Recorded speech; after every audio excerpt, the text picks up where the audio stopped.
Hello friends, bye academy में आप सभी का स्वागत है। आशा करता हूं आप लोग अच्छे होंगे, अपनी पढ़ाई और सेहत का ध्यान काफी अच्छे से रख रहे होंगे। मेरा नाम योगेंद्र है और मैं यहां आपको पॉलिटी एनसीईआरटी पढ़ा रहा हूं। ये हमारा कौन सा सिलेबस चल रहा है? D triple S B, EMRS, KVS और एनवीएस।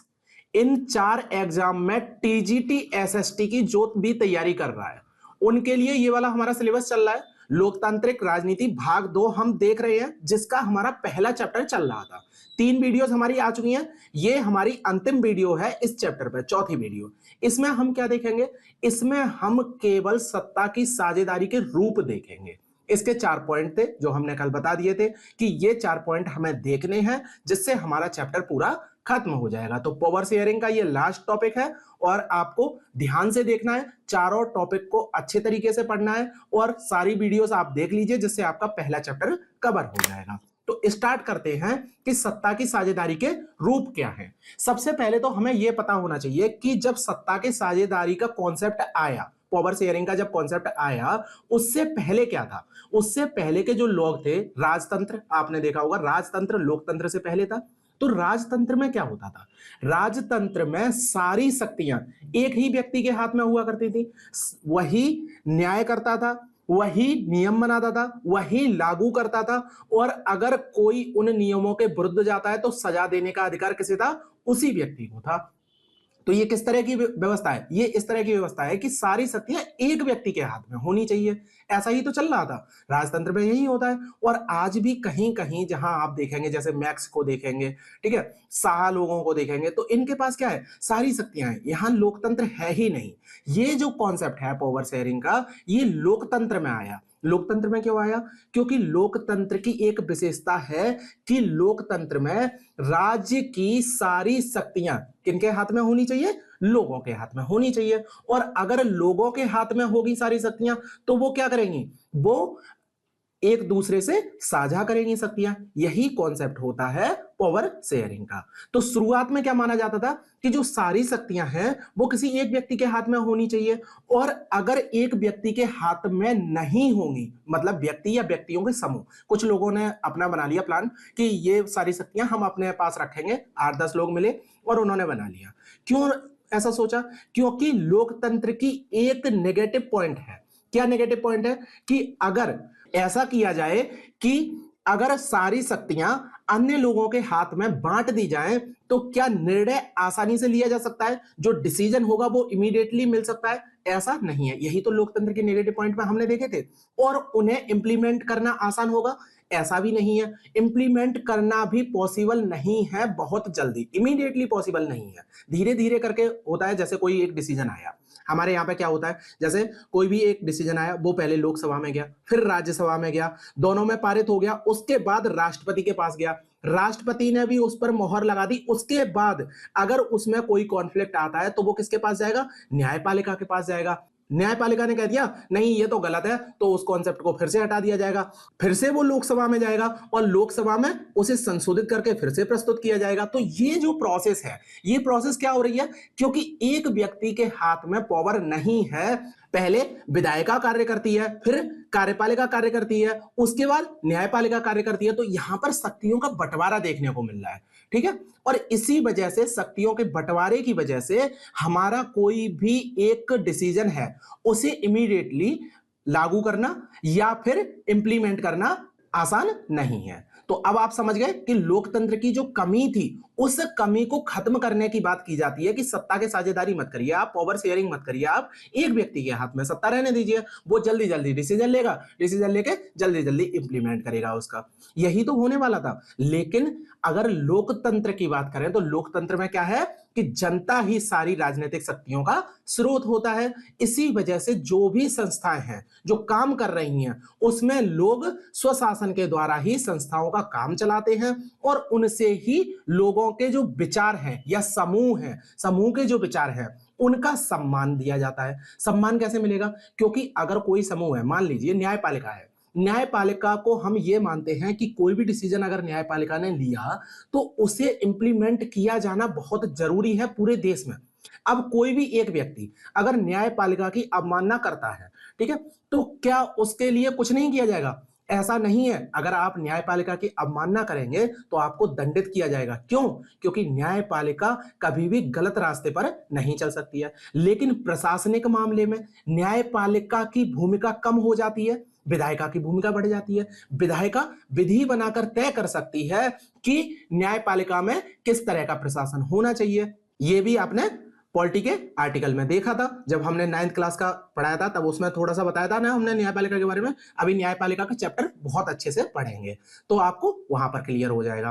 तो इससे क्या होता है कि जो व्यक्ति यहां पर काम कर रहे हैं, मतलब लोकतांत्रिक शासन को अच्छा क्यों माना जा रहा है, क्योंकि जितने लोग यहां काम कर रहे हैं उन्हें यह लगता है कि हम भी राजनीतिक सत्ता के हिस्सेदार हैं। हमें भी लगता है कि अगर कोई भी नियम बनाया जा रहा है और उसमें हमारी भूमिका भी कहीं ना कहीं है, क्योंकि हमने चुनाव करके एक व्यक्ति को भेजा है और वो व्यक्ति इस तरह के निर्णय ले रहा है। अगर मान लीजिए न्यायपालिका को ही पूरी शक्ति दे दी जाए और कह दिया जाए आप ही विधि बनाओ, तो फिर यहां पर जो लोग रह रहे होंगे उनके मन में कुंठा आएगी कि अरे न्यायपालिका ही सारे काम कर रही है, हमारी तो इसमें कोई हिस्सेदारी नहीं है, फिर हम क्या करें, इस देश के लिए हम क्या करें, इस देश में जो काम हो रहे हैं वो हम क्या करें इसमें। अगर हमारे लिए कोई भी अच्छे निर्णय लिए जा रहे हैं वो हमारा व्यक्ति ही तो निर्णय ले सकता है। हमारे पास जो आएगा, जैसे कोई भी नेता है वो हमारे पास आता है चुनाव जीतने के लिए, वो क्या करता है, वोट मांगता है। और वोट तब मांगता है जब वो कहता है कि देखिए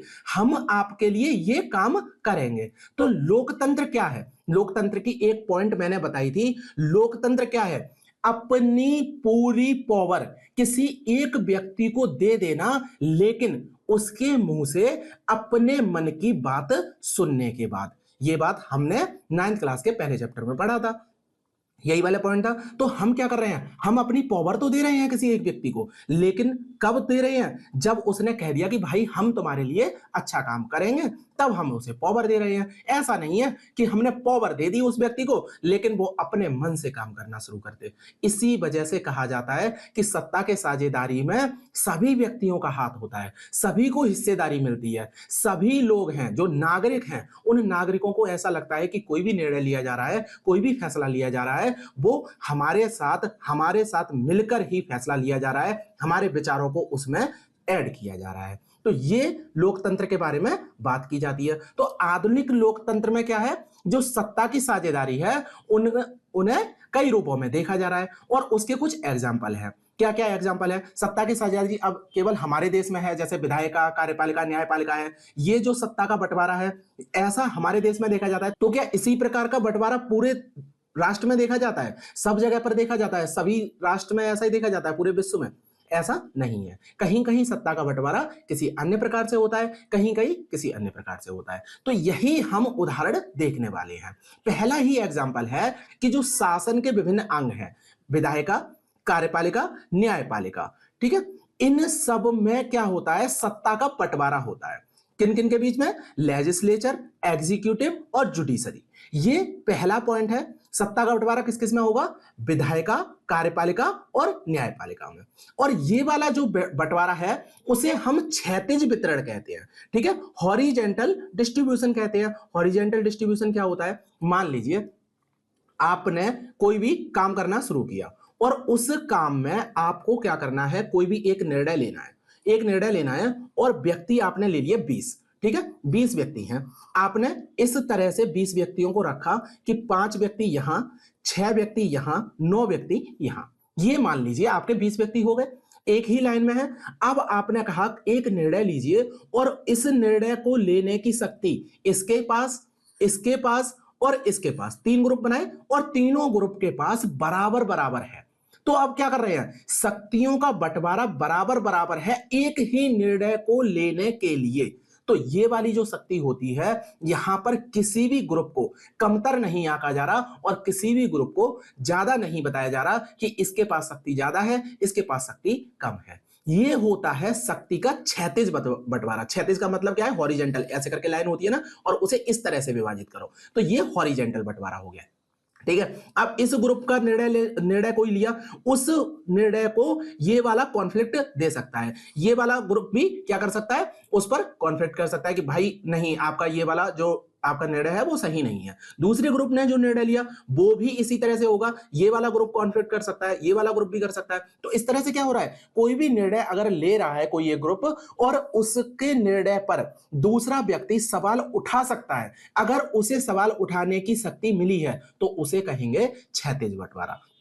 अब समझ में आया क्लियर कि क्या है क्षैतिज बंटवारा? तो विधायिका, कार्यपालिका और न्यायपालिका के बीच कैसा बंटवारा है? क्षैतिज बंटवारा है। अब ये क्वेश्चन आप याद रखना, यही क्वेश्चन बन के आता है कि सत्ता का क्षैतिज बंटवारा किस प्रकार से देखा जाता है? हमें विधायिका, कार्यपालिका, न्यायपालिका में हमें देखा जाता है। ठीक है, और ये जो बंटवारा होता है ये सुनिश्चित करता है कि जो कोई भी एक अंग है उसके पास असीमित प्रयोग करने की कोई शक्ति नहीं है। ठीक है, एक दूसरे पर अंकुश रखते हैं। यही मैंने कहा कि अगर कोई एक ग्रुप फैसला लेता है उस पर दूसरा व्यक्ति क्या कर सकता है? तंज कर सकता है, उस पर दूसरा व्यक्ति सवाल खड़ा कर सकता है कि यह फैसला आपका सही नहीं है, या तो इस फैसले को बदलो, नहीं तो हम इस फैसले को बदल देंगे। इतनी शक्ति होती है। आपने देखा होगा विधायिका क्या करती है। आपने एक एग्जाम्पल देखा था जब आया था आपका आरक्षण वाला, तो आरक्षण में क्या हुआ था? आरक्षण आया और उस पर सवाल खड़े किए गए, किसमें? न्यायपालिका में जाके सवाल खड़ी कर दिए कि अरे कार्यपालिका इतनी जल्दी इंप्लीमेंट कैसे कर सकती है। तो न्यायपालिका में पहुंचा। न्यायपालिका ने क्या कहा? देखिए आपने निर्णय तो सही लिया है, कोई दिक्कत नहीं है, आप आरक्षण दीजिए, लेकिन इसमें एक बदलाव कीजिए। वो बदलाव क्या था? वो था क्रीमी लेयर का। तो क्रीमी लेयर का कॉन्सेप्ट याद है ना? ये क्यों हो रहा है? क्योंकि एक ग्रुप का दूसरे ग्रुप पर अंकुश है। इस वजह से क्या होता है कि इससे सत्ता का चेक एंड बैलेंस बना रहता है। क्या करते हैं? कोई भी एक निर्णय लिया, उसे दूसरा व्यक्ति चेक करेगा और देखेगा कि निर्णय सही लिया गया है या नहीं लिया गया है। इससे विभिन्न संस्थानों के बीच क्या बना रहता है? सत्ता का संतुलन बना रहता है, और संतुलन बना रहना आवश्यक है क्योंकि संतुलन से ही हमारा निर्णय सही होगा। ऐसा नहीं है अगर संतुलन नहीं बना तो फिर क्या होगा? कोई भी निर्णय लिया जाएगा, वो निर्णय गलत भी हो सकता है, और गलत हुआ तो उस पर कोई और सवाल नहीं खड़े करेगा, तो गलत निर्णय को ही इंप्लीमेंट कर दिया जाएगा कार्यपालिका के द्वारा। और अगर कार्यपालिका के द्वारा इंप्लीमेंट कर दिया गया तो हम लोगों के साथ नाइंसाफी हो जाएगी, और यही नहीं होना चाहिए लोकतंत्र में। क्यों? क्योंकि लोकतंत्र में लोग सबसे प्रमुख हैं, लोगों के साथ आप अन्याय नहीं कर सकते हैं। तो ये चीजें जो हैं वो चेक एंड बैलेंस कहलाती हैं। ठीक है, नियंत्रण और संतुलन की व्यवस्था कहलाती हैं। तो यहां पर अगर क्वेश्चन बन के आ जाए कि जो सत्ता का क्षैतिज बंटवारा है उसे आप किस प्रकार से देखते हैं, तो उसे हम देखते हैं चेक एंड बैलेंस सिस्टम के अकॉर्डिंग। ठीक है, नियंत्रण एवं संतुलन व्यवस्था के अकॉर्डिंग हम इसे देखते हैं। क्यों देखते हैं? क्योंकि यहां पर कोई भी निर्णय अगर लिया जाता है तो वो सबसे स्वतंत्र नहीं है, कोई भी अन्य जो व्यक्ति होगा वो उस पर सवाल खड़े करा देगा। ठीक है, तो यहां पर पहला पॉइंट आप समझ गए कि क्या है नियंत्रण संतुलन। देखो 3 पॉइंट हो गए हमारे। कौन कौन से पॉइंट हो गए? एक तो हमें देखना है विधायिका, कार्यपालिका और न्यायपालिका, इनमें जो सत्ता का बंटवारा है वो कैसा है? क्षैतिज बंटवारा है।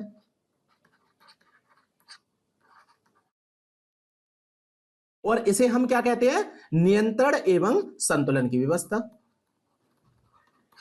एवं संतुलन। तो ये जो 3 पॉइंट है ये आपको याद रखने हैं। विधायिका, कार्यपालिका, न्यायपालिका, इनमें बंटवारा कैसा है? क्षैतिज बंटवारा है। और ये कैसा कर रहे हैं? नियंत्रण एवं संतुलन की व्यवस्था हमें देखने को दे रहे हैं। तो इतना आप पहले पॉइंट में समझ गए। पहला पॉइंट इतना ही है आपका। जो सत्ता का रूप था, जो पावर शेयरिंग का रूप था, उसमें पहला रूप आपको यही देखने को मिलता है। अगर आपने क्षैतिज बंटवारा देख लिया तो हॉरिजॉन्टल बंटवारा अगली बार में मिलने वाला है। तो यही दूसरे पॉइंट के बाद है। तो सरकार के बीच जो स्तर होते हैं उनमें भी सत्ता का बंटवारा देखने को मिलता है। हम अपने ही देश का एग्जांपल लेते हैं। क्यों अपने देश का ले रहे हैं? क्योंकि यहां लोकतंत्र, सबसे अच्छा लोकतंत्र अपने देश में ही देखने को मिलता है। ये बहुत अच्छी बात है। ठीक है, तो अपने देश में लोकतंत्र का बंटवारा, लोकतंत्र में किस प्रकार का बंटवारा है? अब आपने एक तो देख लिया क्षैतिज बंटवारा। अब आप बात करें अगर ऊर्ध्वाधर बंटवारे की, ठीक है, तो उसमें क्या है कि पूरे देश में जो सामान्य सरकार है उस सरकार के नीचे भी अन्य सरकारें काम करती हैं। कौन कौन सी? जैसे आपने सबसे पहले देखी संसद, संसद के बाद नीचे फिर प्रांतों की और क्षेत्रीय सरकार भी देखने को मिलती है। क्या आपको दिखाई देता है? विधान मंडल आपको देखने को मिलता है। विधान मंडल के बाद आपको क्या देखने को मिलती है? पंचायत देखने को मिलती है। तो ये क्या है? सरकार पहले एक सबसे बड़ी सरकार है, उस सरकार के नीचे भी एक सरकार है और उस सरकार के नीचे भी एक सरकार है। तो पहले संसद आती है, उसके बाद विधानमंडल आता है और उसके बाद पंचायत। अब ये क्या हो रहा है? यहां पर क्या संसद को जितनी पावर है उतनी पावर विधानमंडल को है? उतनी पावर तो हमें विधानमंडल को देखने को नहीं मिलती है। अब विधानमंडल के पास जितनी पावर है, क्या पंचायत के पास उतनी पावर है?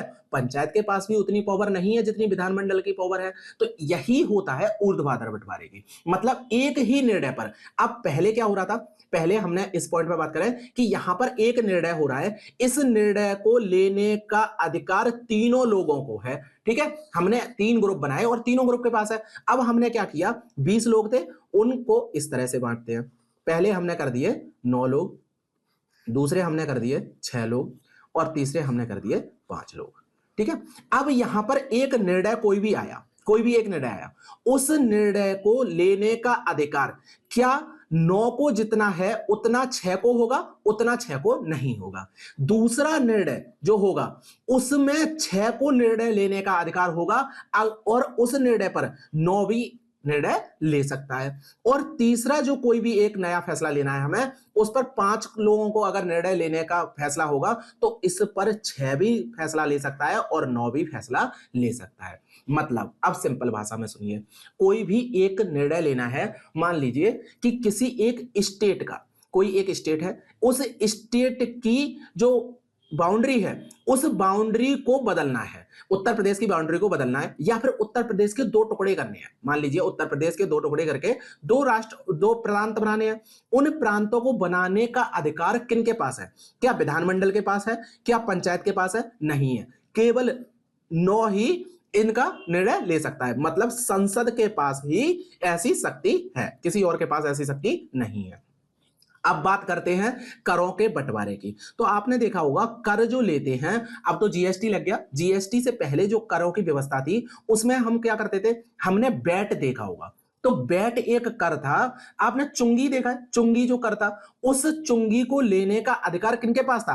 राज्य के पास था। लेकिन उस चुंगी में क्या होता था? संसद को भी निर्णय लेने का अधिकार था। तो ये जो फैसला होगा, दूसरा फैसला हो गया। अब इस दूसरे फैसले पे आप विधानमंडल को भी देख रहे हैं और संसद को भी देख रहे हैं। इसी के साथ अगर तीसरा फैसला मान लीजिए कि किसी भी एक गांव में बिजली की व्यवस्था करनी है। अब बिजली की व्यवस्था गांव में करनी है तो उसका फैसला कौन लेगा? उसका फैसला पंचायत लेगी। स्ट्रीट लाइट लगानी है, स्ट्रीट लाइट, आपने पंचायत सीरीज देखी होगी, उसमें स्ट्रीट लाइट के बारे में बात की तो गई है। ठीक है, तो वो फैसले कौन ले रहे हैं? पंचायत ले रही है। क्या एक पंचायत में जो फैसला लिया गया है, अगर कह दे, राज्य कह दे कि हम अपने राज्य के, मतलब प्रांत की बात हो रही है, हम अपने प्रांत के सभी गांव में स्ट्रीट लाइट लगवाना चाहते हैं, तो ये वाला जो फैसला कौन लेगा? स्ट्रीट लाइट का ही फैसला है। वो क्या कर सकता है? वो विधानमंडल ले सकता है। और ऐसे ही संसद कह दे हम पूरे भारत के सभी गांवों में स्ट्रीट लाइट लगवाना चाहते हैं, तो वो फैसला कौन लेगा? संसद लेगी। तो इस तरह से आप समझ पा रहे हैं कि सत्ता का ऊर्ध्वाधर बंटवारा कैसे हो रहा है। कोई भी एक निर्णय है, छोटा निर्णय है, उस पर क्या कर सकते हैं? तीनों लोग फैसले ले सकते हैं। कोई उससे थोड़ा सा बड़ा निर्णय है, उस पर केवल 2 ही लोग ले सकते हैं। और सबसे बड़ा जो निर्णय होंगे, प्रांत को लेकर जो चलने वाले निर्णय होंगे, उस पर संसद ही फैसले ले सकती है। तो अब आप ऊर्ध्वाधर बंटवारे को समझ गए कि ऊर्ध्वाधर बंटवारा किस प्रकार का होता है। क्षैतिज और ऊर्ध्वाधर बंटवारे में अब एक भी कॉन्सेप्ट आपका हिलना नहीं चाहिए। अगर फिर भी हिल रहा है तो जाके कमेंट करिए, मैं आपको दोबारा इस चीज को समझाऊंगा। तो फिर से वापस चलते हैं इस पॉइंट पर कि जो सरकार में सत्ता का बंटवारा है वो ऊर्ध्वाधर बंटवारा है। वो किस प्रकार का है कि जैसे सामान्य सरकार होती है, उसके नीचे प्रांतीय सरकार आती है, उसके नीचे क्षेत्रीय सरकार आती है। अब बात करते हैं इन सरकारों की। तो जो सामान्य सरकार की हम बात कर रहे हैं, वो फैसले कैसे ले रही है? वो पूरे राष्ट्र के लिए ले रही है। पूरे राष्ट्र के लिए अगर फैसला ले रही है तो उसे हम क्या कहेंगे? संघ या केंद्र की सरकार कहेंगे। इसी तरह से अगर हम प्रांतीय सरकार की बात करें, अभी हमने बात की, तो उन्हें हम क्या कहते हैं? राज्य सरकार कहते हैं। राज्य सरकार कहते हैं। तो अलग अलग नामों से पुकारी जाती है अलग अलग जगह पर। यहां पर ऐसा नहीं है कि अगर अमेरिका की बात करें तो अमेरिका में राज्य सरकार का नाम राज्य सरकार ही है, वहां पर अलग नाम है। इसी तरह से अगर क्षेत्रीय सरकार की बात करें तो ये क्या है, क्षेत्रीय सरकार को हम क्या कहते हैं, क्षेत्रीय सरकार को कहते हैं पंचायत। ठीक है, तो आगे बात करते हैं कि जो भारत में जो ये प्रांतीय सरकार है इन्हें हम क्या कहेंगे, राज्य सरकार कहते हैं। और इसमें हर देश में बंटवारा ऐसा नहीं है जैसा अपने देश में मिलता है। कई जगहों पर जो प्रांतीय या क्षेत्रीय सरकारें होती ही नहीं है। कई देश हैं जहां पर प्रांतीय या क्षेत्रीय सरकार होती नहीं है, वहां एक ही तरह की सरकार काम करती है, अलग अलग जगह पर अलग अलग तरह की सरकार काम करती है। लेकिन जिन देशों में ऐसी व्यवस्था होती है वहां संविधान में इस बात का स्पष्ट उल्लेख होना चाहिए। क्यों उल्लेख होना चाहिए, क्योंकि यहां पर क्या हो रहा है, पावर शेयरिंग हो रही है। पावर शेयरिंग कब हो सकती है, पावर शेयरिंग तब हो सकती है जब हम कोई निर्णय लें, उस निर्णय को लिखित रूप में ले लें कि अगर किसी एक व्यक्ति के पास इतनी सत्ता है तो दूसरे व्यक्ति के पास कितनी सत्ता होनी चाहिए, ये लिखित रूप में ले लो। क्योंकि अगर ऐसा नहीं हुआ तो क्या होगा, जो बड़ी सरकार होगी वो छोटी सरकार पर अंकुश लगाकर क्या कर सकती है, उसकी जो पावर है उसे हस्तांतरित कर सकती है, अपने पास रख सकती है, उसे निर्णय लेने में दुविधा हो सकती है। इसी वजह से क्या किया जाता है कि जब पावर शेयरिंग की बात आती है, ऊर्ध्वाधर बंटवारे में जब पावर शेयरिंग की या क्षैतिज बंटवारे में पावर शेयरिंग की बात आती है तो इसे संविधान में लिखना बहुत जरूरी है। ठीक है, और इसमें सत्ता का बंटवारा कैसे होता है, संविधान के द्वारा ही बताया जाता है कि इस इतनी जो सत्ता होगी वो किनके पास होगी, केंद्र सरकार के पास होगी, इतनी सत्ता होगी वो राज्य सरकार के पास होगी।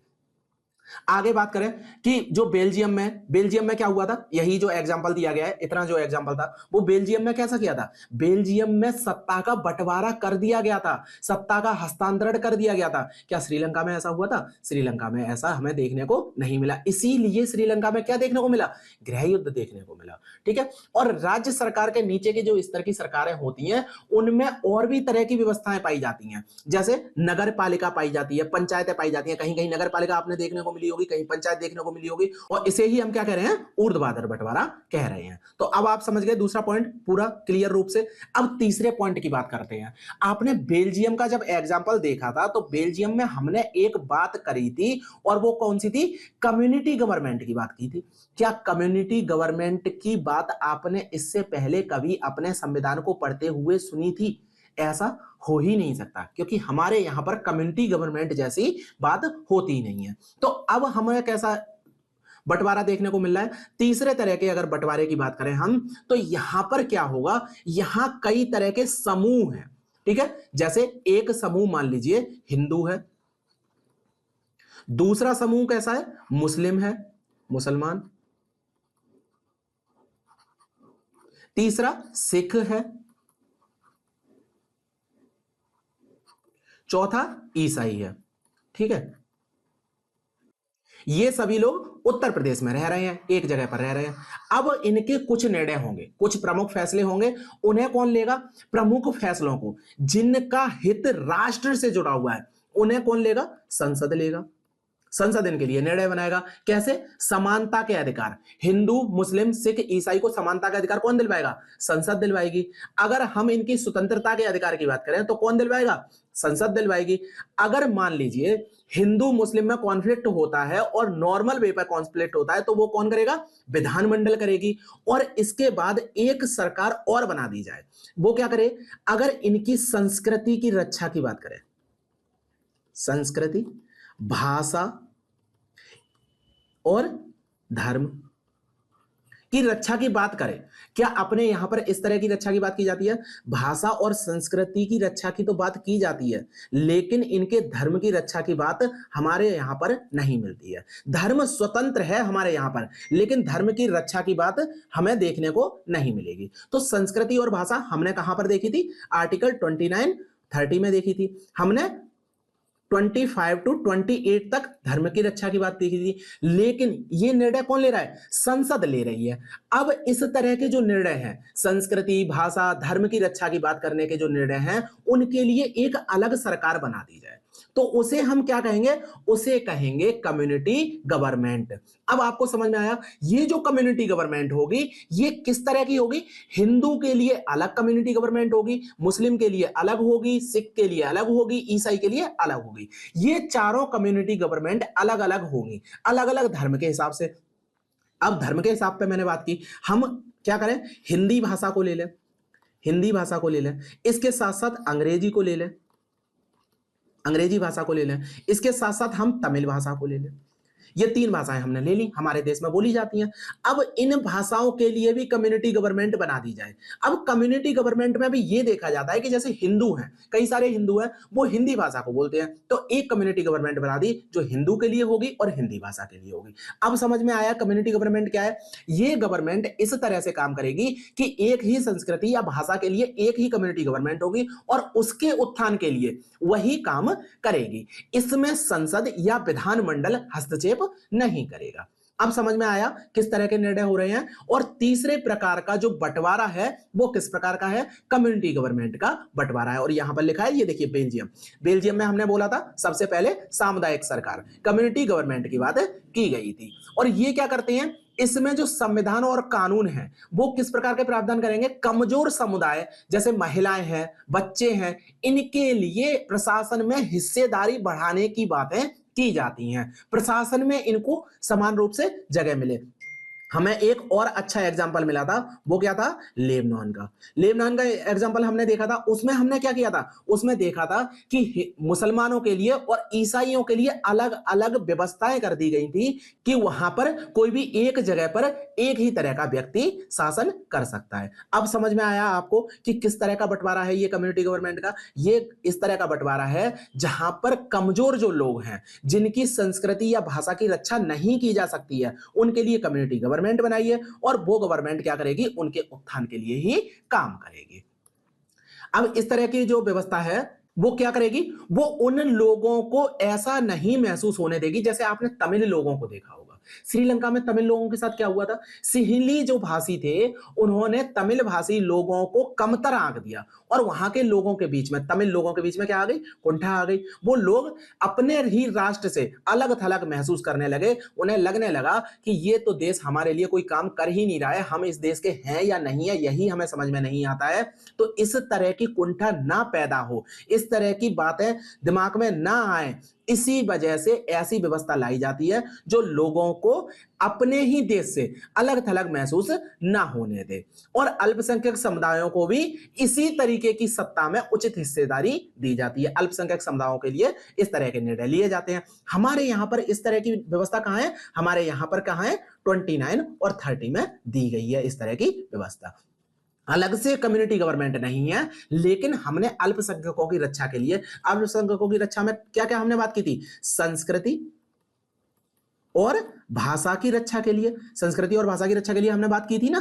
तो उन्हीं के लिए क्या है, आर्टिकल 29 और 30 है, जिसमें अल्पसंख्यक समुदायों की रक्षा की बात की जाती है। वो एक दूसरे से अलग थलग महसूस ना करें, अपनी जो व्यवस्था है उस व्यवस्था को, अपनी संस्कृति को, अपनी भाषा को बचाने के लिए स्वतंत्र हैं, अच्छे तरीके से वो निर्णय ले सकते हैं। तो 3 पॉइंट आप समझ गए। अब चौथे पॉइंट की बात करते हैं कि कौन सा रूप है, आखिर अब कौन सा बचा। आप सोच के देखिए, आपने बहुत सी चीजें देखी होंगी, जैसे आप जब इलेक्शन होते हैं तब इस तरह की चीजें आपको ज्यादा देखने को मिलेगी। आज 11 नवंबर है, 11 नवंबर को इलाहाबाद में एक शांतिपूर्ण आंदोलन होने वाला है।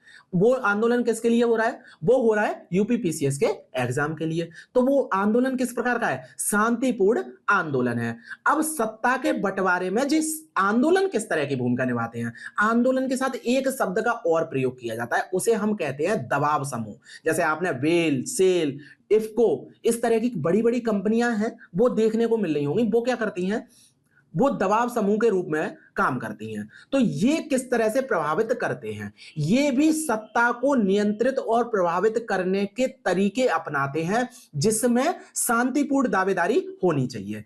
यहां के लोग क्या करेंगे, यहां के लोग अन्य लोगों को बताएंगे कि देखिए सरकार में जो भी फैसले लिए जा रहे हैं वो फैसले आपके हित में हैं या नहीं है, या फिर सरकार पर दबाव बनाएंगे कि हमने आपको जिताया। अब सभी लोग मिलकर तो इस तरह का दबाव नहीं बना सकते, लेकिन कुछ लोगों के पास पावर होती है ना, वो पावर में नहीं आते हैं। उनके पास हिडन पावर होती है, वो प्रत्यक्ष रूप से आपके पावर में नहीं आएंगे लेकिन पीछे से काम करेंगे। उनके पास इतनी पावर होती है कि वो सरकार के फैसलों को बदलने की ताकत रखते हैं कि आप को जिताने में हमारी भूमिका बहुत है और आपने अगर हमारे अकॉर्डिंग फैसले नहीं लिए, आम जनता के अकॉर्डिंग फैसले नहीं लिए, तो फिर हम क्या करेंगे, अगली बार आपका साथ नहीं देंगे। तो सामाजिक विविधताओं में जो भी कॉन्सेप्ट आता है उसमें सत्ता के बंटवारे का एक रूप हमें किस प्रकार का देखने को मिलता है, दबाव समूह और आंदोलन द्वारा शासन को प्रभावित और नियंत्रित करने के तरीकों में भी देखने को मिलता है। तो ये दबाव समूह और आंदोलन है, इनसे क्या हमें मिलता है, यहां पर हमें जो दावेदार होते हैं उन दावेदारों के बीच चुनाव का विकल्प देखने को मिलता है। हम ये फैसला ले सकते हैं कि हमें किस व्यक्ति को चुनना है और किस व्यक्ति को नहीं चुनना है, ये वाला पॉइंट है। तो जो समकालीन लोकतंत्र है उसमें अलग अलग पार्टियां हमें देखने को मिलती हैं और ये पार्टियां क्या करती हैं, अलग अलग कॉन्सेप्ट लेकर आती हैं। जब हम पॉलिटिकल पार्टीज की बात करेंगे तो इसमें बहुत डिटेल में बात करेंगे, ये वाला आगे पढ़ने वाले हैं, ठीक है। तो पार्टियों में क्या होता है कि अगर मान लीजिए आपके सामने दो एग्जांपल है, एक बीजेपी का है एक कांग्रेस का है, कि अगर इन दोनों ही पार्टियों की आइडियोलॉजी एक जैसी हो जाए, काम करने के तरीके एक जैसे हो जाएं, निर्णय लेने के तरीके एक जैसे हो जाएं और दिखाने के जो दिखावा होता है कि किस तरह से हम निर्णय ले रहे हैं, जो निर्णय लेने का तरीका जो होता है अंदर का वो भी एक जैसा हो जाए, पार्टी को चुनने का तरीका एक जैसा हो जाए, तो क्या आप ये फैसला कर पाएंगे कि हम किस पार्टी को वोट दें। कहेंगे जैसी कांग्रेस है वैसी ही बीजेपी है, वो हमारे लिए वही काम करेंगे। अगर एक ने बोल दिया आपको बिजली देंगे तो दूसरा व्यक्ति ये नहीं बोलेगा कि हम आपको शिक्षा देंगे, दूसरा व्यक्ति भी बोलेगा कि हम आपको बिजली देंगे, आप भी बिजली दो हम भी बिजली देंगे, तो फिर हम किसे चुने, दोनों ही बिजली देने वाले हैं, तो फिर हम इस तरह का फैसला नहीं कर पाएंगे। इसी तरह के फैसले को लेने के लिए पार्टियों के बीच प्रतिस्पर्धा बहुत जरूरी है और पार्टियों में इस तरह की प्रतिस्पर्धा देखने को मिलती है। बीजेपी और कांग्रेस की आइडियोलॉजी आपने अलग देखी होगी, आप पार्टी है उसकी आइडियोलॉजी अलग है, समाजवादी पार्टी है उसकी आइडियोलॉजी अलग है। तो इस तरह की जो आइडियोलॉजी होती है इसी के अकॉर्डिंग हम चुनते हैं, लोग चुनते हैं कि हमें किसे वोट देना है, हमारे लिए जो अच्छा होगा हम उसे वोट देंगे। हमें फर्क नहीं पड़ता कि कौन सा व्यक्ति किस पार्टी से है, हमें यह फर्क पड़ता है कि अरे इस व्यक्ति ने कहा है कि हमें ये वाला काम करना है और उस काम को अगर वो सही तरीके से करता है तो हम उसे वोट देते हैं अगली बार भी, अगर सही तरीके से नहीं करता है तो अगली बार हम हरा के दूसरी पार्टी को वोट देते हैं, यही तो होता है। तो इस तरह की जो व्यवस्था होती है वो चौथे प्रकार की व्यवस्था कहलाती है। तो ये क्या हो रहा है, ये पार्टियों के बीच प्रतिस्पर्धा वाला क्या है, सत्ता का विकल्प है। यहां पर जो सत्ता का बंटवारा है, पावर शेयरिंग है, वो किस प्रकार की है,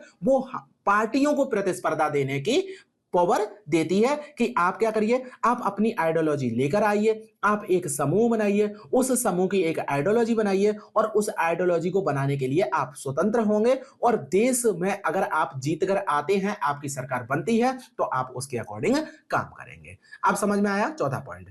लेकिन आपने देखा होगा कि जैसे हमारा देश था, ठीक है, हमारा देश है, हमारे देश में क्या हुआ कि सबसे पहले कांग्रेस जीत कर आ रही थी, फिर बीजेपी जीत कर आई, फिर उसके बाद कांग्रेस जीत कर आई, फिर बीजेपी जीत के आई, फिर हमारे यहां पर क्या होने लगा, हमारे यहां पर ग्रुप बनने लगे, मतलब गठबंधन की सरकार बनने लगी।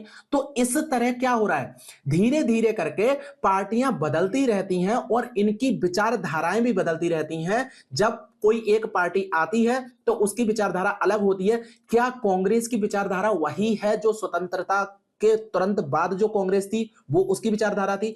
क्या बीजेपी की विचारधारा वही है जो पहली बार बीजेपी आई थी सत्ता में, उसके बाद जो विचारधारा थी वो एक जैसी है? नहीं है, विचारधाराएं बदलती हैं, लोगों के समूह बदलते हैं, लोग बदलते हैं और इसी तरह की जो भागीदारी है, ठीक है, वो भागीदारी भी बदलती रहती है। समय समय पर हमें एक कोई पार्टी देखने को मिलेगी, कुछ दिनों बाद दूसरी पार्टी देखने को मिलेगी। तो इस तरह से भी काम हमें देखने को मिलता है। और इसमें क्या है, अगर एक पार्टी नहीं जीत कर आ रही है तो हम गठबंधन की सरकार बना ले रहे हैं। अब गठबंधन की सरकार की आइडियोलॉजी क्या होगी? क्या आपको लगता है कि कांग्रेस ने आप पार्टी के साथ गठबंधन किया तो कांग्रेस की आइडियोलॉजी और आप पार्टी की आइडियोलॉजी जो अलग अलग थी, जब गठबंधन हुआ तो गठबंधन की जो आइडियोलॉजी होगी वो अलग अलग नहीं होगी, वो अन्य तीसरे प्रकार की आइडियोलॉजी निकल कर आएगी। तो इस प्रकार से हमें देखने को मिल रहा है कि अगर गठबंधन की सरकार बनती है तो वहां पर भी जो निर्णय लेने के तरीके होते हैं उन तरीकों में भी हमें बदलाव देखने को मिलता है। तो ये सारी चीजें हैं चौथे पॉइंट में।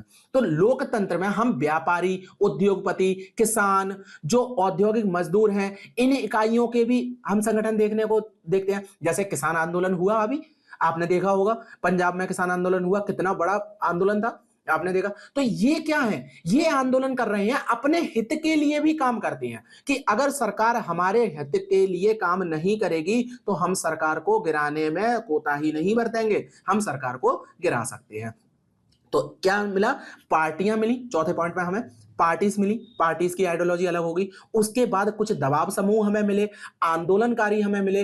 तो इस तरह का जो बंटवारा है, इनके पास पावर होती है। ये पावर कैसी कहलाती है, समूह की ताकत कहलाती है। ठीक है, ये वाली जो पावर होती है इसे हम समूह की ताकत कहते हैं। अगर एक समूह मिल गया, उस समूह की आइडियोलॉजी अगर एक हुई तो उसके पास अपने आप ही पावर आ जाती है। और वो पावर किस में इस्तेमाल करते हैं, वो सत्ता को बनाने या गिराने में काम करते हैं, अपने लोगों के हित में काम करने के लिए वो काम करते हैं।